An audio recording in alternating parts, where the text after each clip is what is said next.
Hi everybody, welcome back to my channel and welcome if you're new. I would love it if you would stick around and subscribe, but no pressure if you don't want to. Anyways, for today's video, I'm here for my Jack-O-Thon TBR. And Jack-O-Thon is a readathon created and hosted by Brittany, Peyton, and Julia, and I will leave their channels linked in the description. And the readathon runs from October 21st through October 22nd, and they have photo and TBR challenges. I guess that would be called reading challenges. So I will leave their Twitter also linked down, like the Twitter they created for Jack-O-Thon, linked down below so that you can find more information on especially the photo challenges, because I'm not going to be talking about those in this video. So yeah, without further ado, let's get into my TBR. I have my hands resting on my stack of books here, so if it looks weird, that's why. So if you're new here and you haven't seen any of my TBR videos before, I usually do it by like giving myself options for each challenge instead of saying this is what I'm definitely going to read per challenge. And I also give myself the flexibility that if I want to change my mind or anything like that, that I can. So I just find that I do better with TBRs when I do it that way. The first book in my TBR is actually Pumpkinheads by Rainbow Rowell, and this is the group book for the readathon. So this is one I definitely want to read, and it fits for like literally, I'm pretty sure, like at least 2 of the other challenges, so that will be very helpful if I can't read one for each separate challenge. So Pumpkinheads, and this is a graphic novel. Oh, it's also by Faith Erin Hicks too.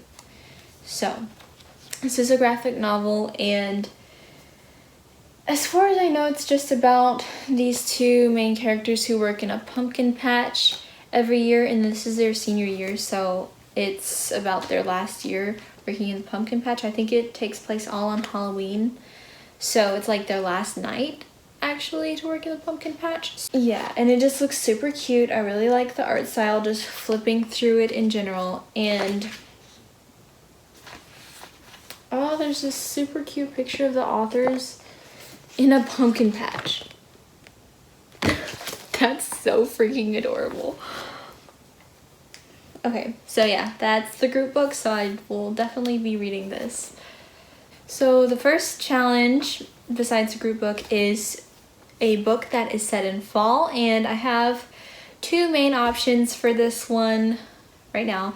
And the first one I've already mentioned, Pumpkinheads, and because it takes place on Halloween, so obviously that's during fall. And the other option I have is Now Entering Adamsville by Francesca Zappia, which I loved her book Eliza and Her Monsters, so I'm highly anticipating this one.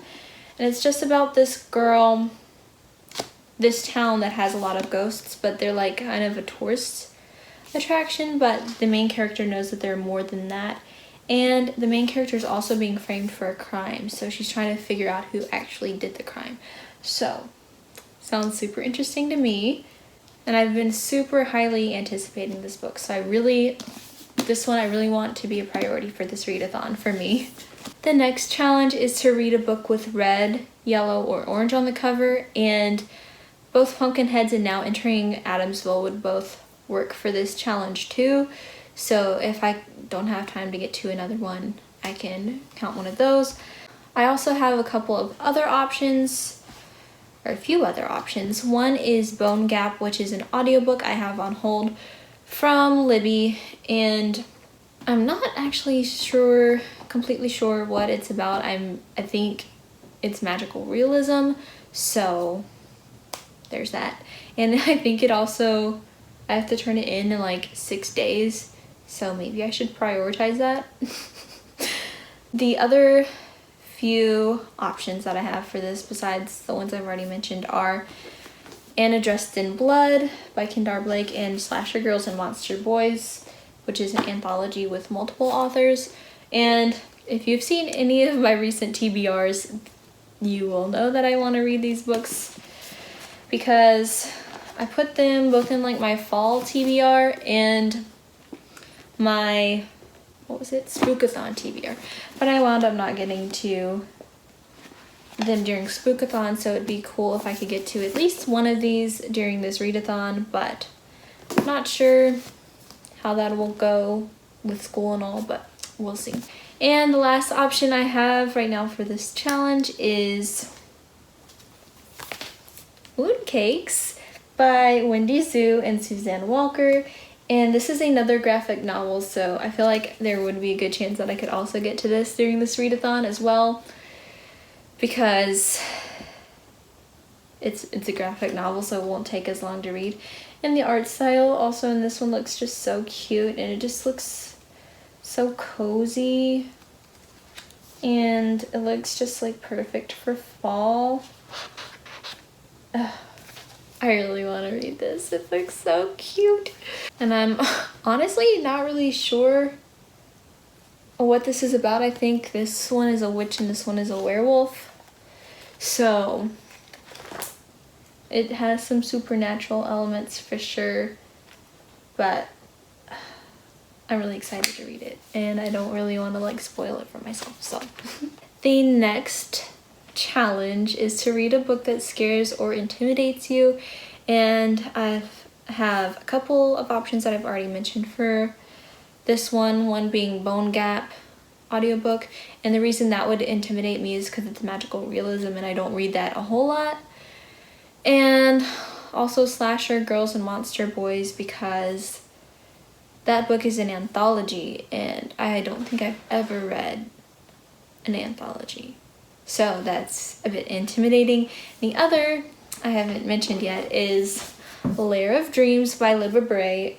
And earlier this month I read The Diviners, which is about this girl, Evie, who gets in trouble in her hometown in, I think, Ohio. And so she gets shipped off to New York City, which me thinking, I'm like, if I was a parent and my kid was being wild or something, I would not send them to New York City. Like, and it takes place during the 1920s, so it's like during Prohibition, so there's lots more drinking in New York too.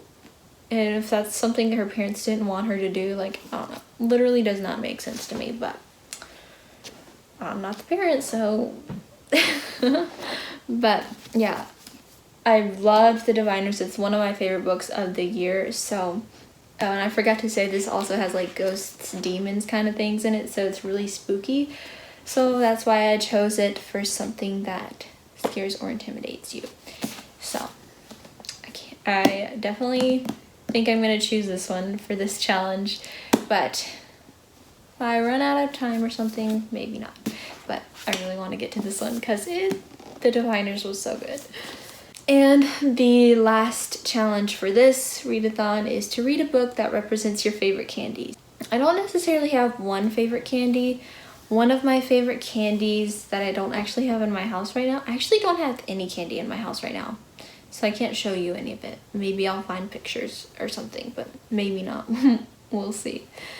But one of my favorite candies are these like crunchy mint M&Ms, and they're so good. They're like so good.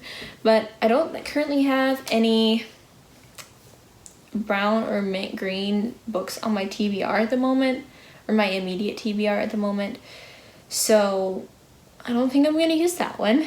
But I also, there's these Welch gummies that are like the island fruit flavors, so it has like kiwi, fruit punch, I'm not sure, they're all really weird. For this candy, I think a good fit would be Now Entering Adamsville, because it has like one of the candies is like this maroon color, and then one's like this orange color, and then one's like yellow, and then one's like green. And so yeah, I think this accurately captures how colorful those gummies are. And my other option for this challenge is these peach gummies I love. Not peach rings, but they're like literally like circles, and they're like this peach flavored gummy coated in sugar, and it's just so good. But for this challenge, and they're like kind of this orangey and then orangish yellow in the middle, and then this like reddish orange on the outside, or like on the corners kind of, because it's like a kind of not perfectly round circle. Aren't my candy descriptions just... Okay, but the books for this challenge that I could count are, I feel like I could count either Pumpkinheads or Mooncakes. So the Mooncakes kind of reminds me of like the inside color, and then Pumpkinheads, this orange color, you can see it better up here on the back. It reminds me of the outside color. So those are the books, and I really hope I can get to Now Entering Adamsville, Pumpkinheads, Mooncakes, and Lair of Dreams are probably my priority books. And if I get to another one like Bone Gap or Anna Dressed in Blood or Slasher Girls and Monster Boys, then that would be good too. But like I said, I'm not trying to like intensely pressure myself. So yeah, that's all I have for today's video. If you're participating in the Jack-O-Thon, let me know what books you are going to read. And if not, just let me know if you have any like just spooky books in general that you want to read. Or, what else do I want to know? Or what your favorite spooky but cozy kind of movie is too. Like, I really like Coraline, but I haven't ever watched like Hocus Pocus or Halloween Town, and I know those are really well known. So I really want to watch those, but I'm not sure where to watch them, because I don't know if they're on Netflix, but I don't have like the DVDs or anything, and I don't know where else you can find them.